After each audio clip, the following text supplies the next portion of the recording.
Sa isang masukal na gubat, may isang alitaptap na ang pangarap ay abutin ng bituin. Gabi-gabi siyang lumilipad sa pinakamataas na abot ng kanyang pakpak. Pinapanood ang liwanag ng bituin sa langit. Tuwang-tuwa siya sa kanyang munting ilaw. Pero palagi siyang nalulungkot dahil hindi niya ito maikukumpara sa liwanag ng bituin. Isang gabi, kinausap siya ng matandang uwak. Bakit mo pilit inaabot ang bituin? Ang liwanag mo'y sapat na upang magbigay daan sa iba sa dilim. Ngunit tumugon ng alitaptap. Gusto kong maging kasing liwanag niya para mas mapansin ako ng mundo.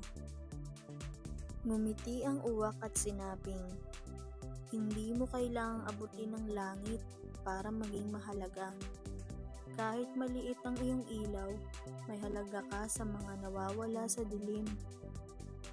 Mula noon, tumigil na sa paghahangad ang alitaptap ng imposible.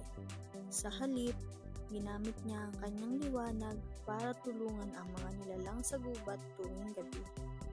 Mas maraming bumilib sa kanya, at doon niya na lamang hindi kailangan maging bituin para maging mahalaga.